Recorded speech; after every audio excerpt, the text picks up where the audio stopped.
Okay, good morning everyone and welcome to our weekly board session. It's Wednesday, April 1st, April Fools, and Commissioner Cameron's birthday. And we are here in the Senate hearing room at 555 Court Street Northeast in Salem.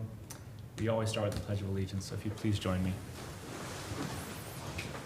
I pledge allegiance to the flag of the United States of America and to the republic for which it stands, one nation under God, indivisible, with liberty and justice for all. Okay. We have one person signed up for public comment, Mr. Zeitz. So if you want to come and introduce yourself for the record, please.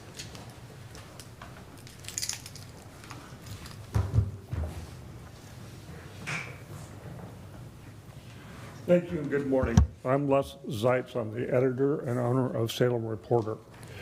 Oregon's public records law was put in place in 1973, a response to corruption of the Watergate era.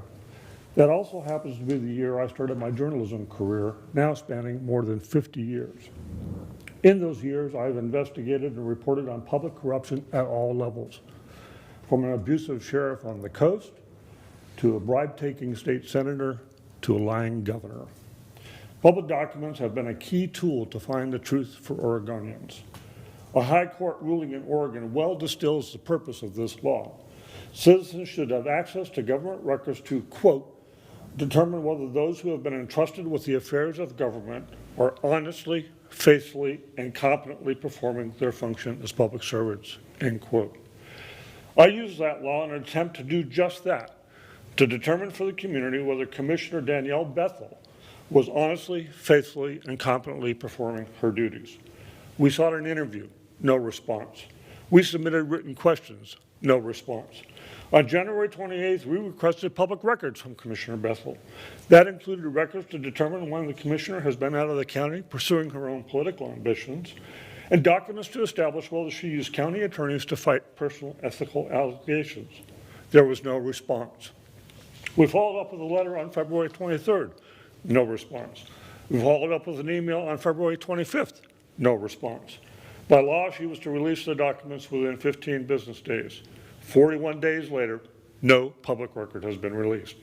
This appears to be a pattern within Marion County. Ignore, delay, and obstruct access to public information and public records. In 50 years, I've seen this tried over and over.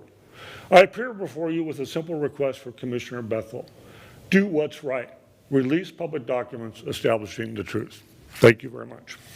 Thank you, Mr. Zeitz. We have our legal counsel here. Just because of what was said here, have we released any public records to Mr. Zeitz and the Salem Reporter? Yes, the Salem Reporter submitted dozens of requests. I don't remember how many. I think it was in the neighborhood of 50 requests. The initial batch of records was provided the same day the first request was submitted, and additional records have been provided. The Salem Reporter appealed to the district attorney, and the district attorney upheld our response in full. Is it your opinion that you've complied with the legal requirements of the public records laws with regards to Mr. Zeitz's requests? There was one instance where we are required by law to acknowledge a request within 5 business days, and the staffer who is charged with monitoring an email was out on vacation, and so I think we responded and acknowledged, I don't know, a few days after the 5 business days. So there was one minor instance where we were a little bit slow due to that. That was immediately corrected once it was realized, and we still provided records in the overall timeline. Other than that, I believe we are 100% in compliance with public records laws. Okay, thank you. Okay, we have a couple of proclamations here. The first one is from Health and Human Services. It looks like, sit here, come on down, and is Peter coming here? Okay, fabulous. Come on down and tell us about your proclamation.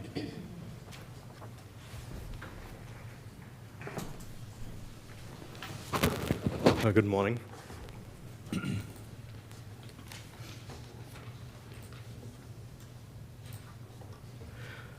The Child Abuse Prevention Month Committee would like to thank the Marion County Board of Commissioners for giving us this time to highlight this important occasion. April is Child Abuse Prevention Month, and today we're highlighting an important message. Everyone has a role in preventing child abuse. This work is not done alone. It takes collaboration across many organizations and community partners, all working together to support children and families. And here's just a few of the organizations that work with us on this committee. And here's a reminder of why this work matters. In 2024, the most recent year for which we have statistics on this topic, there were more than 8,000 founded CPS assessments for abuse, more than 11,000 victims in founded assessments, and over a third of those were aged 5 or younger. 814 of those victims were from Marion County. These numbers remind us why prevention matters. Imagine a community that focuses on prevention. Recognize the importance of safe adults. Enjoy spending time building relationships with the children in your lives. Learn how to talk to children about body safety, boundaries, healthy touch, and identifying safe adults. Get trained to recognize potential signs of abuse and how to react responsibly. Support organizations and join in community efforts focused on strengthening families. Prevention happens when we become aware and then act. There are some simple, meaningful ways to help: being a nurturing parent, being available, getting involved, trusting your intuition and speaking up when something seems off, reporting suspected abuse and neglect. And what can we do? We can all take one step to take this month. Starting or restarting regular check-ins with a child in your life, learning the signs and how to respond responsibly to concerns, sharing prevention messages by wearing blue, posting about this event, and inviting others, and supporting local organizations strengthening families. Everyone has a role in preventing child abuse. Thank you for doing your part and helping create a safer, stronger community for children. Thank you. Yes, and then what I would add to that is that child abuse can be very difficult to talk about. It can bring up a lot of hidden pains, both for ourselves and for others. But if it's difficult for adults to talk about, it can be extremely difficult for children. There are around 800 victims of child abuse and neglect in Marion County, and what worries me is that those are the victims that we know about. Those are the children who have received some kind of a service, have received some of the help that they need, but there are likely many, many more who have never come forward with their stories. So that is why Child Abuse Prevention Month is so critically important. It draws awareness to this issue and to some of the great organizations who are working to prevent it here locally in our community.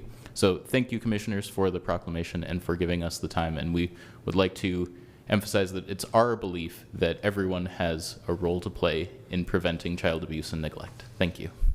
Thank you. Commissioners, do you have anything to add? I'm just curious, you said the logos represent the partners that are supporting this effort, but there must be more, right? Or are these paid partners in some fashion? I mean, Kaiser Police isn't up there, nor is Woodburn, and I've seen these individuals participate in activities, specifically this activity. Is it just a limited list, or is there? Yeah, I think this is a limited list. I think this list is more comprehensive, and Okay. I just want to make sure all organizations that are available have access to show up. And if they haven't been invited, I'll invite them. Yeah, definitely.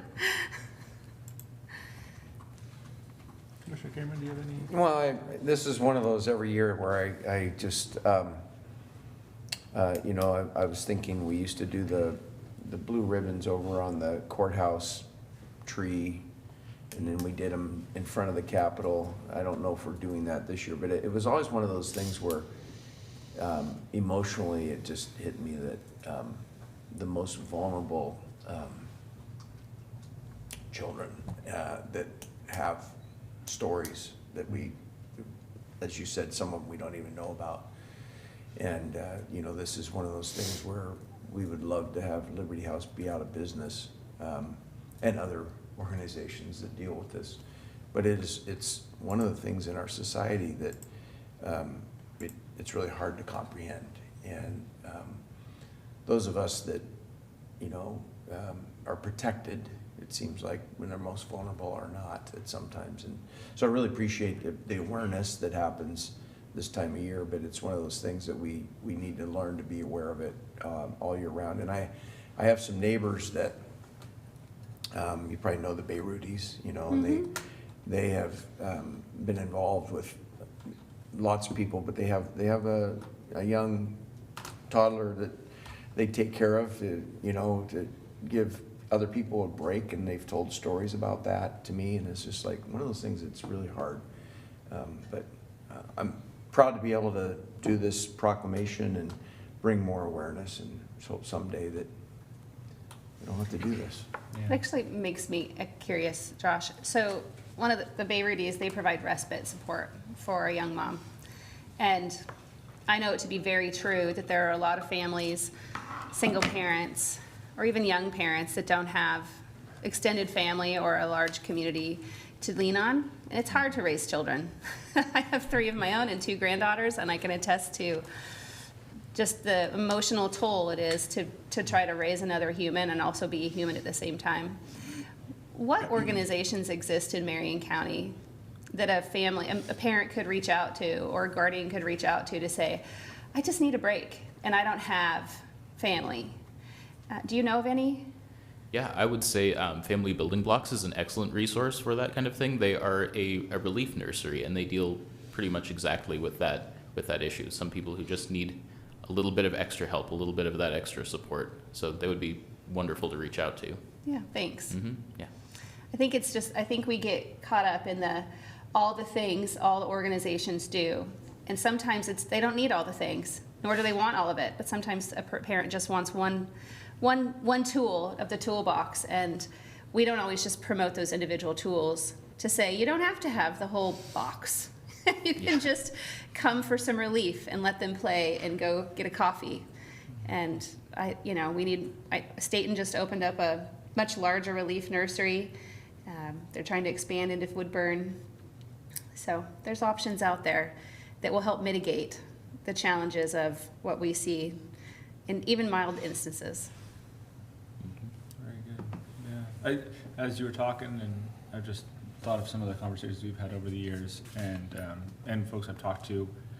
One of the things that I want to say and emphasize, re-emphasize, is I've just become aware of there's lots of adults who suffered abuse when they were younger, and maybe haven't told anybody or hadn't healed, and it does, I think, something to you as far as it can make somebody feel like they're not valuable or they're not important to our community. And so every time this comes around, in my mind, I'm thinking of little kids that Right. Our DA's office and our sheriff do such a good job of investigating and protecting these kids, and that's really important work. But I just think of the folks that don't report it. It's a part of their story that they don't necessarily tell anybody. And I just want to say to anybody who works for the county or is in our community that how important you are. If you suffered abuse, that's not because of you, and how important your role is in our community, and how much we value you. And I just think the longer that I'm in this job, the more I realize that's so important for us to say to each other, because none of us are replaceable. Nobody can do somebody else's what they're called to do in the world, And so I've run into people, and I've interacted with folks where I get the sense that some hurt or pain they had in their life makes them feel like maybe they don't have something to give. And so I just really want to speak into that. And if anybody's listening to this or has had that experience, I just want you to know how important you are to this community, and how much we need you. It's interesting that you bring that up, and I appreciate that you did. I've shared limitedly in this space and others. It takes a lot of courage to sit in front of a public space and let people criticize your feelings. We do a lot of conversing about the reduction of shame around addiction, but we don't actually talk about, in any public space, the shame one carries from being abused and how to reduce that. And that's what you're describing. And it doesn't ever go away. Yeah. But there is opportunities, and I think you're inviting people into a space that is scary. Yeah. So be ready for people to respond to that and try to figure out how to be present because it doesn't go away. And it takes courage, but I think it's so important. Yeah. I mean, what you've done for our community is so important. The way you've helped me grow in my understanding is so important. And I think it's, obviously, I don't want anybody to suffer like you've suffered or other people in our community have suffered, but to the extent you're able to give life to people because of your experiences, I'm super grateful for that. I think that's a beautiful thing that you do. Thanks. Well, we have a great team that does a good job of supporting people, and not everybody realizes the person on the other side of the table and the things that they've experienced. And I hope that any of the things that I've ever said and the vulnerability that I share without control sometimes invites people to overcome that shame and to find some freedom in the world, because there's peace in that freedom, and it's hard to find. That's so good. That's so well So said. I invite people to find peace, and there are great organizations, those few, but one of the things I'm really proud of, Sid, I'll tell you, you've done a really good job in your new role. I've actually had several families reach out to me and express the comfort that they feel receiving the services in children's behavioral health. Good.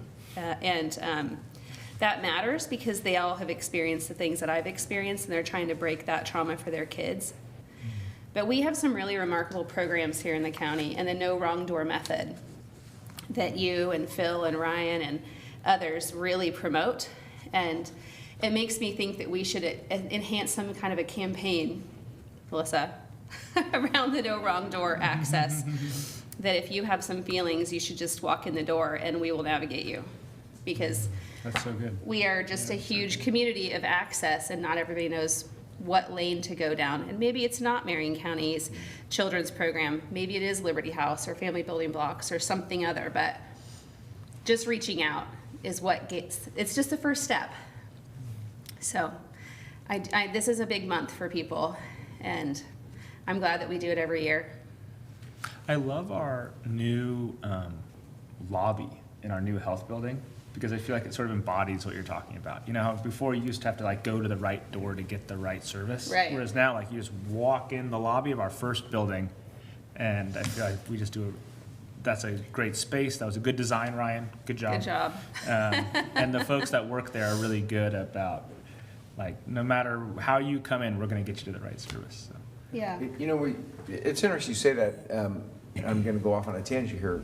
The design of our last few buildings, if you look at the public safety building, if you look at the health building, you look at the juvenile building, even this, when we added the kiosks here, you have people that you can walk in and people can say, how can I help you? Right. And let me get you to where you need to be. And I think that's, you know, a good design of all our buildings, but especially at the health department, where people are really sometimes pretty hurting when they come in, even in our public safety building when they're there for a visit, and the juvenile, all those places need to be very welcoming and try to be as relaxed as possible. It's cool when you see physical design express cultural values. Yeah. Because I think that's kind of what Yeah. you're talking about. You know, we Yeah. have this sort of culture of customer service and serving our community. And I think what you just said is true. It's sort of like, I'm not sure we had some grand design, but it's sort of just a natural expression. When we built these buildings, it sort of naturally came. Yeah. Now, going into the assessor's office, that's another story. There still are multiple windows to receive you, though, I and your know. money. Yeah. Very Okay. good. Should we do a proclamation? Yeah. I'll take a motion. Whose turn is it? I'm happy to do it. Okay. All right. I move to approve a proclamation designating the month of April 2026 as Child Abuse Prevention Month in Marion County. I'll second the motion. We have a motion and a second. Is there any further discussion? Seeing none, all those in favor signify by saying aye. Aye. Aye, the motion passes. All right, before the Board of Commissioners for Marion County in the matter of proclaiming the month of April 2026 as Child Abuse Prevention Month, a proclamation. This matter came before the Marion County Board of Commissioners at its regularly scheduled public meeting on April 1st, 2026. Whereas the health and viability of our community is dependent upon the investment in our most vulnerable children, and Whereas in 2024, there were 11,669 unduplicated victims of child abuse and neglect in Oregon, of which 814 were victims in Marion County, and 35.9% were 5 years old or younger. And whereas by strengthening families and providing safe, stable, and nurturing environments that are free from violence, abuse, and neglect, opportunities are created for children's optimal growth and success, ensuring a secure future for our communities where the needs of children are a priority and the needs of families are met. And whereas the Marion County Board of Commissioners asks everyone to join together as individuals, organizations, and government agencies to protect our children and prevent child abuse in our community. Now therefore, it is hereby proclaimed that the month of April 2026 is Child Abuse Prevention Month in Marion County, dated at Salem, Oregon, this first day of April 2026. Okay, should we take a picture? Yes. and we're Will gonna the have whole back wall come When's the forward for parade? it? The parade's Friday. Friday. This Friday. Yeah, Friday. Did we talk about that? We can talk about it when we come back, I guess. Yeah. You get one of these? That's the joy of having her here. Who wants? Can I get one of both of you? Sure. You gotta stand next to me, Mr. Chairman. He doesn't buy it, Mark. Thank you.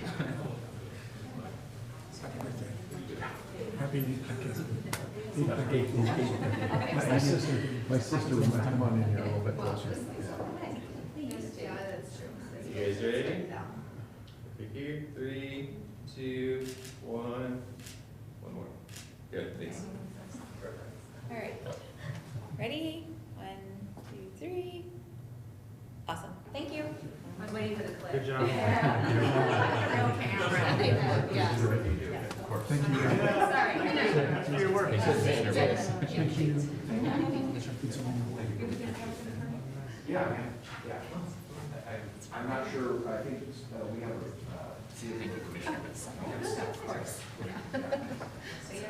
I do have a 9 o'clock call, but what time is it over? It could be done by. Thanks for that with Liz. I know, but still. Okay, we got another proclamation. Let's see. Oh, wait, we want to talk about the parade. Oh, yeah, Sorry. yeah, yeah, the Before we move parade on. is this You can Friday. still come forward. Yeah, you wanna share, somebody wanna share about the parade? I don't have all the details, I just saw it on my schedule and it reminded me. Want to pop back up and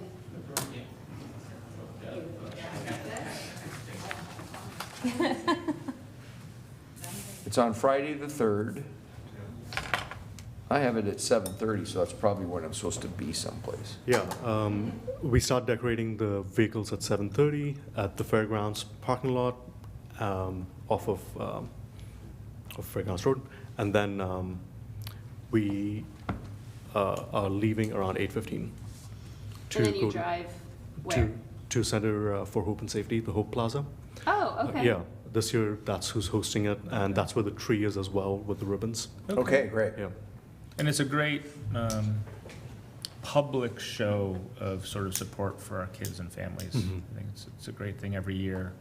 So, yeah, encourage everybody to come. Yeah. Yeah. I might just add, go to the Sunny View exit. Go to the Sunny View exit is what we're being told. Around the corner, The fairgrounds. Sunny View entrance Yeah. to the fairgrounds. The Sunny View entrance to the fairgrounds. Thank you. Okay, That's okay. No, it matters. I'm There's a not lot of visual entrances. spatially. that's it. We don't want people getting stuck at the wrong entrance. All right. Okay, thank you. Okay, so now we will move on to our, to consider a proclamation designating the week of April 6th through 12th, 2026 as National Public Health Week in Marion County. And I apologize for the false start, ladies. I'm glad we got the details of the parade sorted out. Are you guys coming to the parade? I mean, it kind of matters for public health. I'd love to come. Well, it's an official invitation if you want to go. I would love to go. Okay. Who's your boss? She's coming. Now, Elisa Okay. and Marion. I figured it was one of the two on the back wall. Okay. Good morning, Commissioners. My name is Katie Rude. I'm a Performance Management Coordinator in the Public Health Division.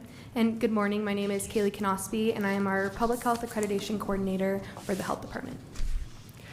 All right. As you mentioned, National Public Health Week is taking place next week from April 6th to the 12th. So we are here today to share a snapshot of public health in Marion County and some of the work happening across our division. All right, so first we're going to talk a little bit about what public health is, because it's super exciting. So public health it works by promoting and protecting the health of the people and communities where we all live. It focuses on prevention, education, and creating conditions that allow people to live long and very healthy lives. Often the impact of public health is felt long before anything major happens, because a lot of the work happens every single day. Our division includes more than 20 programs and professionals from many different disciplines.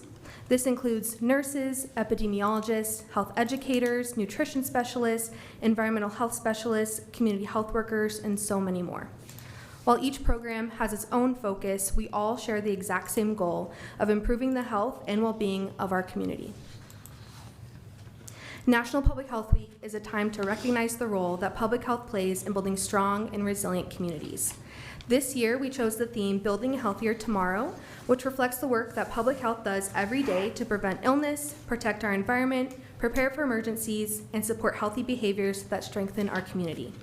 The theme also highlights the importance of partnership, recognizing that building a healthier future requires collaboration between us and public health, with many different community-based organizations, healthcare providers, and all residents across Marion County. Today, Katie and I are going to highlight just a few examples of how our division contributes to building a healthier tomorrow. Our public health clinic provides case management and treatment of tuberculosis, HIV and STI testing and treatment, and education and outreach.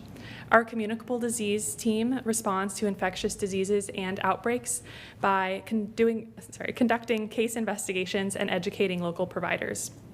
In 2025, we started a project to have clinic public health workers trained as OHP navigators.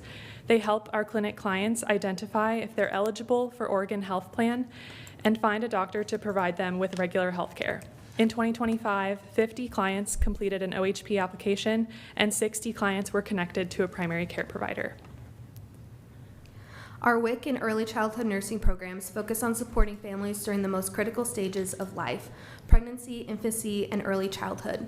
Early childhood nursing provides home visiting and education to support healthy pregnancies, child development, and overall family well-being. WIC provides nutrition education, counseling, and access to many different healthy foods for pregnant individuals, infants, and also young children. By supporting families early, these programs help build a very strong foundation for these families to live lifelong and be healthy. Live lifelong health, yeah. Our prevention team works upstream, addressing barriers before they become a crisis. Their focus areas include opioid and drug and alcohol prevention, mental health promotion, tobacco prevention and education, problem gambling, and environmental resiliency. Their work happens through community partnerships, education, policy efforts, and outreach designed to reduce risk factors and strengthen protective factors among everyone, from youth to older adults. One highlight from the prevention team is their work with local schools to implement the It's Real program for mental health. Additionally, Sources of Strength, which is a program to strengthen students' resilience and promote their well-being, has been adopted at several schools. The last program that we'll highlight is in our environmental health program, and these folks work every day to prevent health emergencies and also protect the safety of our community. Their work focuses on identifying risks early, enforcing public health laws, and addressing concerns when they come up in real time. In 2025, the Environmental Health Department conducted more than 5,000 inspections across Marion County, which is really impressive. Just to highlight a few, they inspected 1,799 restaurants, 284 schools, 70 pools, and 60 spas. They also followed up on 980 animal bite reports and 107 water system alerts. Beyond inspections, they also investigate illnesses that may spread through food or water, and they respond to concerns from the public about licensed facilities. Environmental health helps ensure the safety and well-being of our community today and well into the future. To build a healthier tomorrow throughout all our public health programs, we use performance management and quality improvement. We use performance measures to track progress toward our goals that we want to achieve. These also help us to identify potential areas for improvement. We use the Plan, Do, Study, Act model and other tools to do quality improvement projects. This involves identifying our processes and root causes for any issues that we're experiencing. From there, we address those issues and improve our timeliness and customer service while reducing errors and redundancies. Some recent projects from the past year include simplifying the check-in process for clients at our public health clinic and increasing appointment availability for the WIC program, which reduced wait time for those appointments. Thank you very much for having us here today and allowing us to share the work happening in our public health division. Like I mentioned earlier, a lot of public health work happens behind the scenes. Like, a lot of people don't really see what's going on, but it's incredibly important work and it's really meaningful for all of us. So we just want to say thank you. Thank you. There's so much work in public health. Can you go back a couple of slides to the Canary kids? Yeah, look at that gym. I did that project. Yeah. I bet that was really fun. It was brutal, actually, but turns out the school district has its own version of what blue looks like, and I asked for forgiveness, not permission. Those youth, while probably not the same, McNary has had a leadership program for years that has led the narrative around suicide prevention in their community, mental health awareness and supports. Do you remember when I first became a county commissioner, we had a group of kids come? Oh, hundreds of years ago.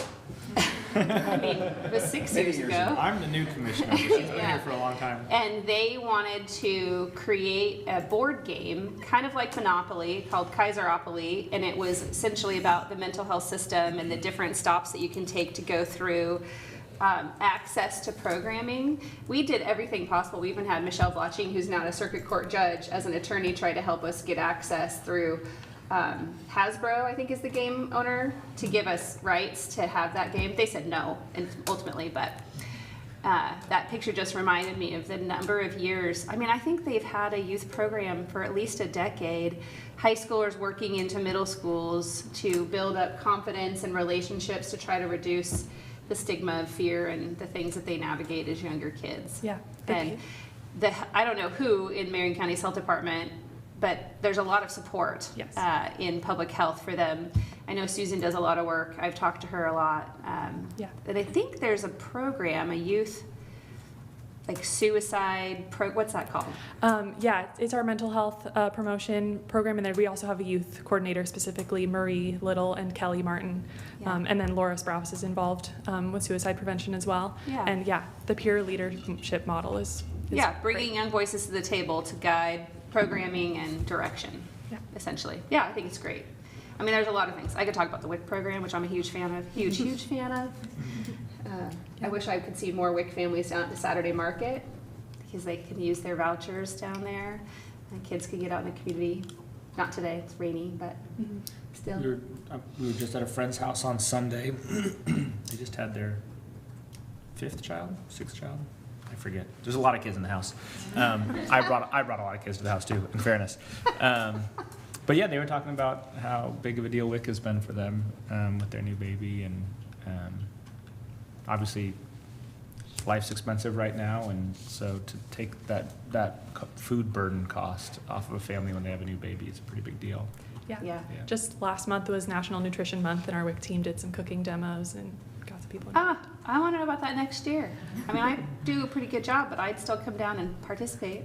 I totally would. I'll lead a course. They were pretty excited too. I guess like some of the food has changed a little bit. Maybe there's some more non-dairy options too. And anyway, they've expanded access on the voucher, things that you can purchase for allergies. Like my oldest granddaughter is, she couldn't do like regular formula, and she spent a lot of time with her WIC coordinator and her doctor, of course, going through like what types of formulas they could have access to, because non-traditional formulas are so expensive. And for young parents trying to navigate just the cost of life, anyway, the voucher expanded to European like goat's milk brand, which I didn't know was a thing, and the voucher covered it, which I was shocked at, but very pleased because we didn't want that baby thrown up all the time. Also, we had our State of the County yesterday, and gal coached me afterwards and was like, I was hoping you guys were going to talk more about your public health program. I'm a big fan, and she started like going through all the different programs, and I was like, yeah, let's talk. Let me tell you about it. They do great work. So your work is getting out there, and I apologize that I didn't emphasize it more, but. I feel like we've talked about it a lot negatively in the last few years, not use per se, but public health, COVID and things. Maybe we should shift that narrative, and next year we can focus on public health. Well, we can do the usual thing, which is explain how much better our team is than the state. It's true, we could do that. Yeah. All right. Okay. Well, Mr. Chair, I will move that we approve a proclamation designating the week of April 6th through the 12th, 2026 as National Public Health Week in Marion County. I'll second the motion. We have a motion and a second. Is there any further discussion? Seeing none, all those in favor signify by saying aye. Aye. Aye. Aye, the motion passes. Before the Board of Commissioners from Marion County, Oregon, in a matter of proclaiming the week of April 6th through the 12th, 2026 as National Public Health Week in Marion County, a proclamation. This matter came before the Marion County Board of Commissioners at its regularly scheduled public meeting on April 1st, 2026. That's a good day, by the way. Whereas communities around the nation observe the first full week of April as National Public Health Week, and whereas Marion County's theme for National Public Health Week in 2026 is, quote, building a healthier tomorrow, unquote, and whereas Marion County is committed to building a healthier community where all residents have the opportunity to live fulfilling and meaningful lives, and whereas the Early Childhood Nursing Program and WIC, Women, Infants, and Children, support families through regular assessments and education on pregnancy, parenting, nutrition, safety, and child development. And whereas the Communicable Disease Program and the Public Health Clinic safeguard against the spread of disease in the community and provide testing and immunizations. And whereas emergency preparedness ensures residents are prepared to prevent, respond, and recover from emergencies or serious incidents. And whereas the Environmental Health Program enforces health and safety regulations and keeps our drinking water safe. And whereas the Health Promotion and Prevention Program engages and empowers communities to choose healthy behaviors, prevent chronic disease, and promote health and wellness. And whereas Marion County Health and Human Services continues to promote the health and well-being of county residents, now therefore, it is hereby proclaimed the week of April 6th through 12th, 2026 is National Public Health Week in Marion County, dated in Salem, Oregon, this first day of April 2026. Okay. now we're getting a photo. Yay.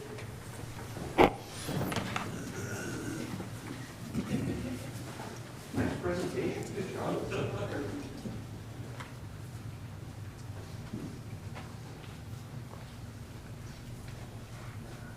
You have to hold the official proclamation. Is it ready? 3, 2, 1. One more. Thanks. Okay, ready? 1, 2, 3. Click, click, click. It's almost as satisfying. Thank you very much. Yeah, thank you. Good job. Thank you. I know. Thank you. Nice to see you. Good job. Nice to see you too. Thank you.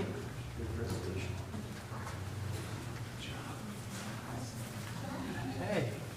We have a robust consent agenda here. I know, I'll run through it.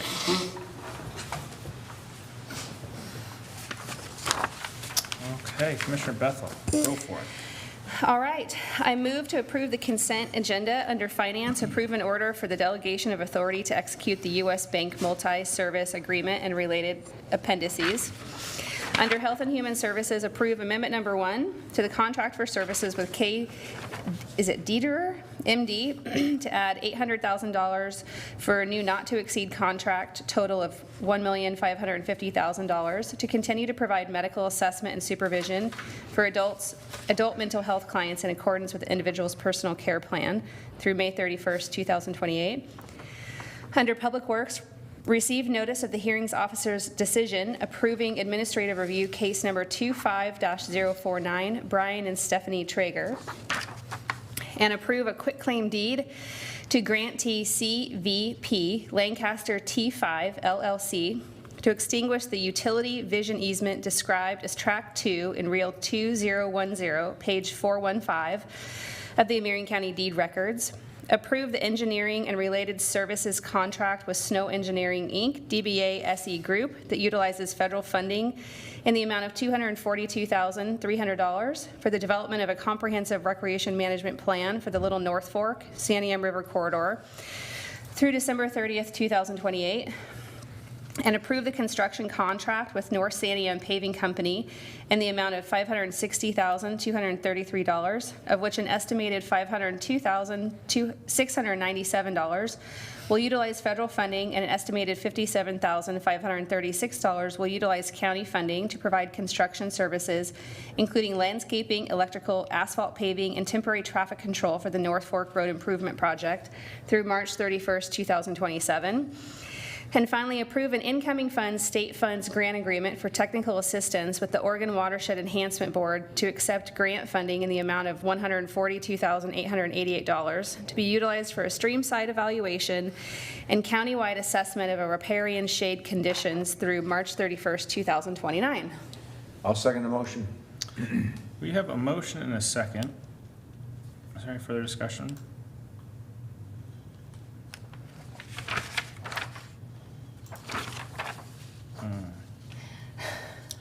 I actually am not sure I want to vote for this last thing. I kind of figured. Sorry, I wasn't paying attention. I kind of didn't know that we were putting it on consent. Is it possible that you could do a motion? I can amend my motion To remove that? to remove item 9 from the consent agenda and approve items 1 through 8 as presented. Does that work, Steve? That's the motion? Okay. Will you second that motion? I'll second the amended motion. Okay, I have a motion and a second. Any further discussion? All those in favor signify by saying aye. Aye. Aye. The motion passes. Okay, now you can do the next one. Okay, and then finally, approve an incoming funds, state funds grant agreement for technical assistance with the Oregon Watershed Enhancement Board to accept grant funding in the amount of $142,888 to be utilized for a stream site evaluation and countywide assessment of riparian shade conditions through March 31st, 2029. I'll second the motion.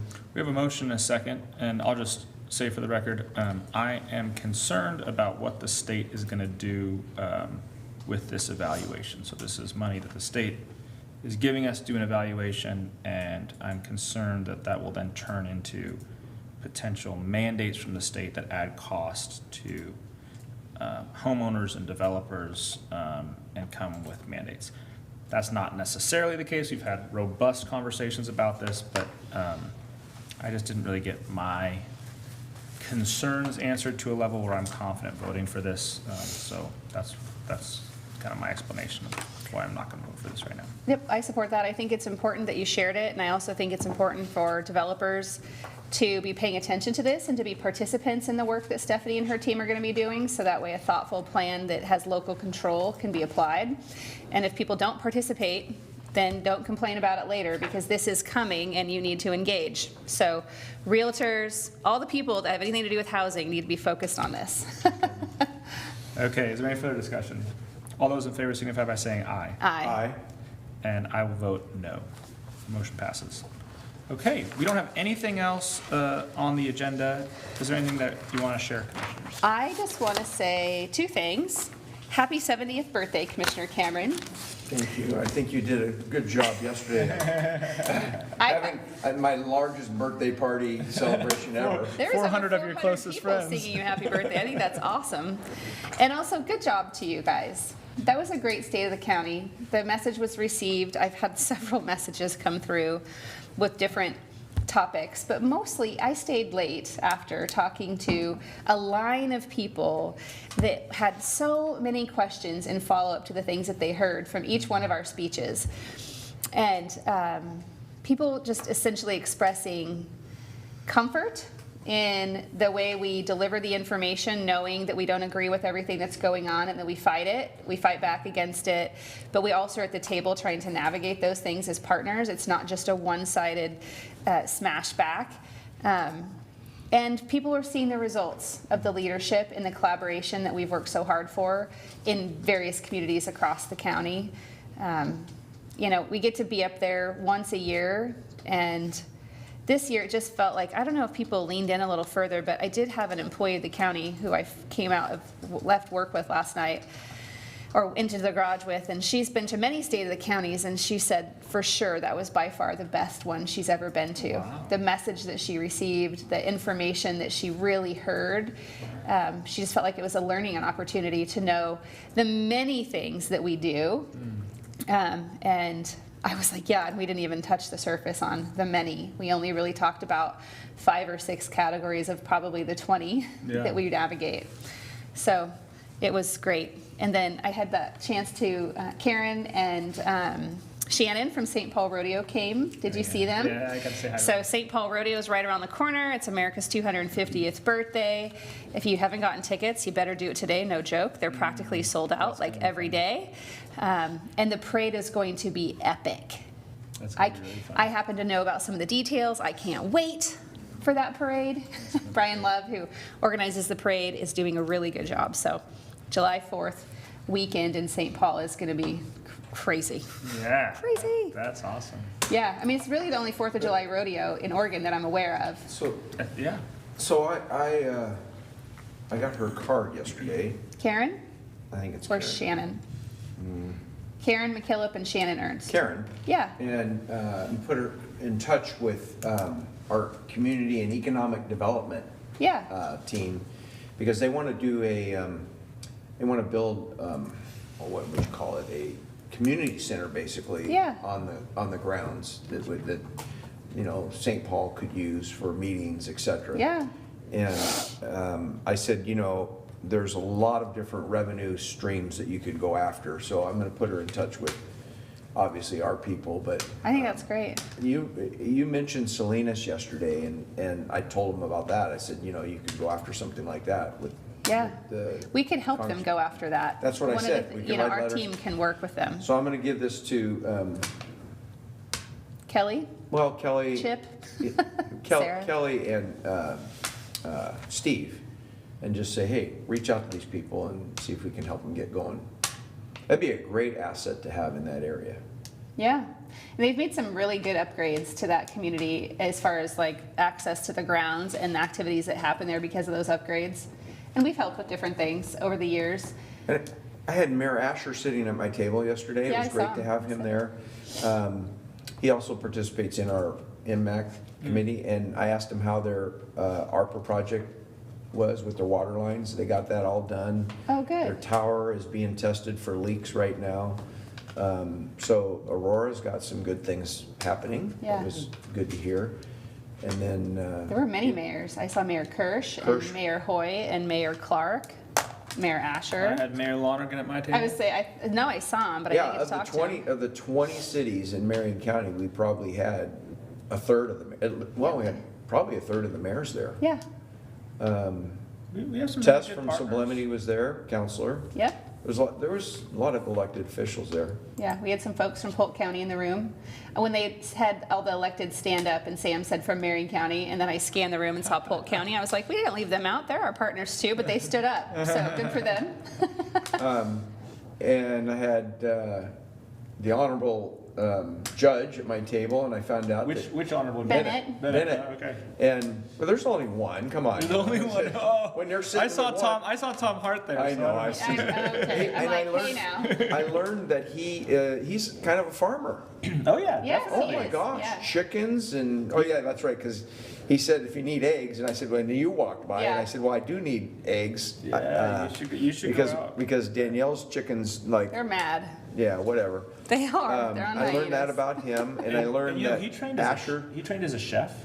yes, and his wife, His wife is a chef. Yeah. Their food is unreal. I went to a barbecue at his house. I was going to say, have you ever been to a barbecue? Because you didn't tell you have. Unbelievable. I have not. Unbelievable. I learned that Mayor Asher was born in Philadelphia, and he came out here when he was, it was like his senior year or junior year in high school. He came out to Sweet Home and worked on a farm, and the guy said, hey, look, if you'll work here, I will pay for your college. Oh, That's cool. cool. And so he ended up in Oregon, at Oregon State, and went to Oregon State. He was like a year I think a year behind me or a year ahead of me. We figured out we both graduated from high school the same year. Okay. I got to know some personal things about people that I didn't know, just sitting with them at lunch. He's a great guy.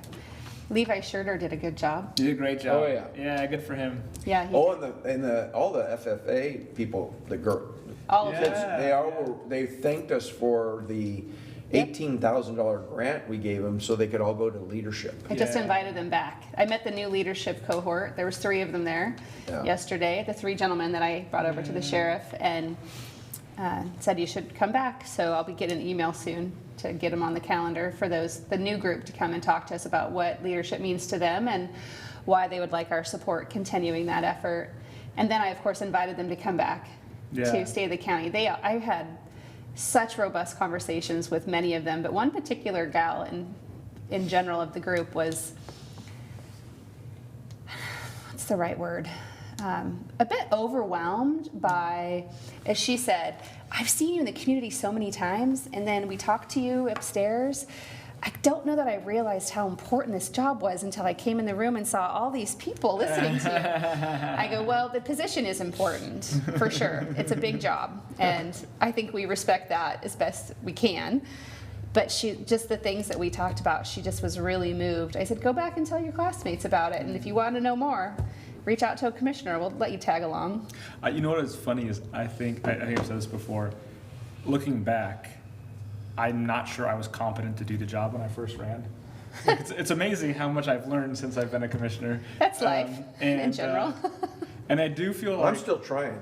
I feel like we've gotten better at the job, but I also feel like, the community has gotten better at the job as well, in the sense that, like, understanding what are the resources of the county, how do you plug into those resources, how do you give good information to the commissioners or the county so that we can make good decisions. Well, we've added resources. We didn't have CBDG money until just, Janet Or really. Behavioral Health Resource Network money, Right. or there were several we didn't have. But No just- EEOP. Some But of the just that things sort that of- were set, even when Commissioner Carlson was here, that set up, and I remember going back to DC and HUD says, no way, we don't want to create any more of these areas. So all that is new money that's But also just sort of like the interaction, like having a healthy relationship with different communities, understanding the different needs of different communities. Even something, I think you mentioned the grants that we give to the cities has improved, I think, our communication with the cities. Oh, hugely. Well, they feel seen and partnered and valued, and that we get it. So I attended City Club last Thursday, Oh, how was it? and Rick Metzger, Pac West, he gave a great presentation on transportation and the history of the transportation packages. And one of the things, he basically said, hey, we used to be able to get together and figure out how we could work together, and it was bottom-up driven, because as a representative, I could go back to my community and say, here's why I voted for this, because here's what you're gonna get, versus this one was top-down, right? Yeah. And there was none of this. But one of the things he did say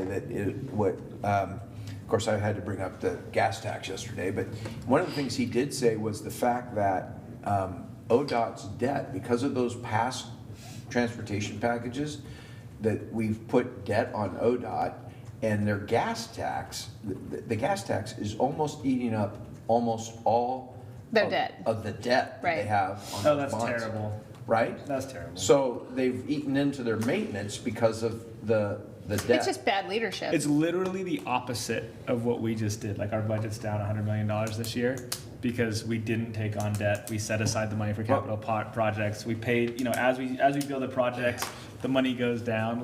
Like this whole thing of you're gonna borrow money and hamstring the government in the future so that it can't provide services to people is like insane.